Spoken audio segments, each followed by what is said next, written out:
A group of master thieves pulls off the impossible, robbing the heavily guarded Federal Reserve without anyone realizing how they did it. They thought they had the perfect heist, guns blazing, hostages taken, and millions in cash within reach. But while the cops chased the crew and the crew chased the money, the real thief walked away without a single shot fired. The perfect crime isn't the one that's pulled off with force, it's the one no one sees coming. The movie starts in Los Angeles 2018, when a group of robbers, led by Ray Merrimen, ambushes an armored truck in a violent attack. The driver doesn't open the truck, so the robbers hit the windshield and smash it open. A security guard accidentally drops his coffee, which causes the situation to escalate into a shootout. One of the men is keeping an eye on the route, and he informed the robbers that the police cars are arriving soon. They hurriedly bleach-bomb their car and remove the guard from the truck. Upon checking, they realize that the armored truck is empty. The police arrive and exchange gunfire with the robbers. The shootout is intense. Many police officers die at the spot. During gunfire, one of the robbers gets hit by a bullet in the leg. But Merrimen and his crew manage to escape with the empty armored truck. Their crew member, who is keeping eye on the police cars, navigate them throughout the way, informing them if there are any police car on their route. They safely comes back to their garage.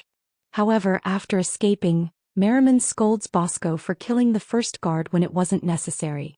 The next morning, Detective Big Nick O'Brien arrives at the crime scene. He has been tracking Merrimen and his crew for some time and is now trying to figure out why they stole an empty armored truck instead of money. Just at that time, the team from FBI arrives at the scene. Nick tells him to back off as this is not the federal-level case. They both share some harsh words and Nick mockingly moves back towards the crime scene. He suspects a local bartender named Donnie is involved in the crime. Nick finds Donnie at his workplace, kidnaps him and takes him for questioning. Nick takes him to a secluded location, where Nick and his men start interrogating him in a rough, unfiltered way. Nick plays mind games with Donnie, making it clear that he already knows about his connection to Merrimen. He asks leading questions, pushing Donnie to slip up. At first, Donnie tries to deny everything, claiming he's just a bartender and doesn't know anything. But Nick isn't buying it. To intimidate him further, Nick's men beat Donnie and choke him, demanding answers. They threaten him, making it clear that if he lies, things will only get worse. Under pressure, Donnie admits that he drives for Merrimen's crew but insists that he's just a low-level player, unaware of the full plan. Nick lets Donnie go but warns him that he'll be watching. As Donnie walks away, bruised and shaken, he realizes he's caught between two deadly forces, Merrimen's crew and the LAPD, and if he makes one wrong move he won't survive. In a flashback, Merrimen explains his plan to his team.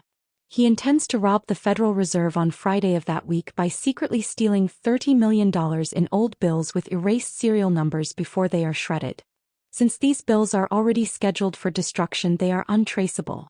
Merrimen assigns Donnie a key role in the heist. Donnie must enter the Federal Reserve by pretending to be a Chinese food deliverman. Donnie then goes to the Chinese restaurant and takes a job as a delivery boy.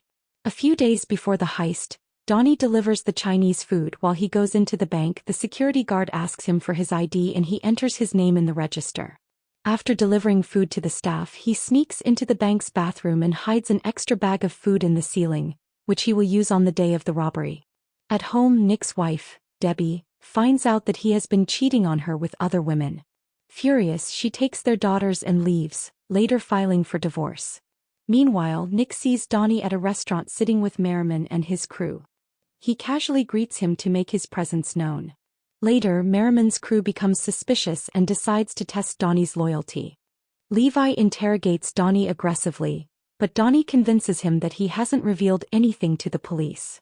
In a separate scene, Levi's daughter is preparing for her school dance.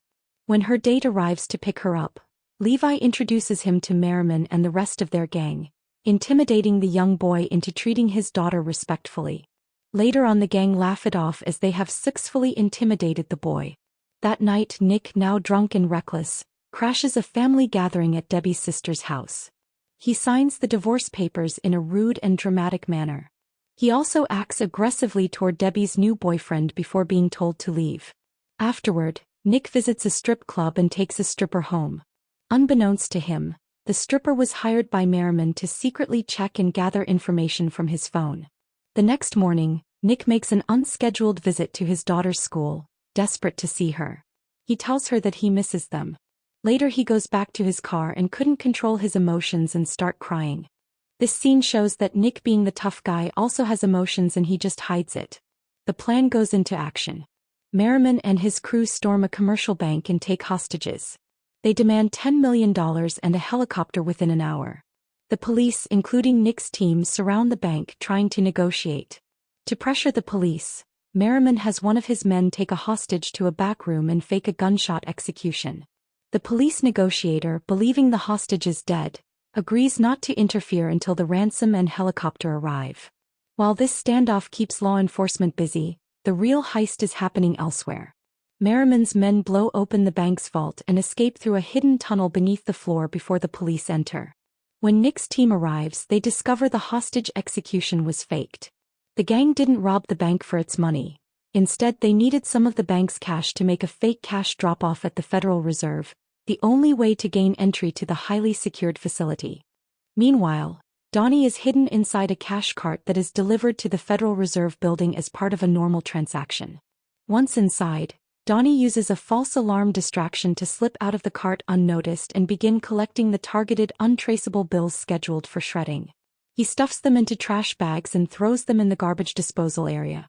To escape, Donnie crawls through the air ducts and retrieves the bag of food he had stashed in the bathroom ceiling earlier.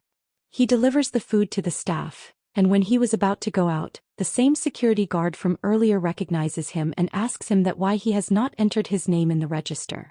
Donnie tells the guard that he entered his name and there was some other guard on duty. Luckily, the guard tells him to go.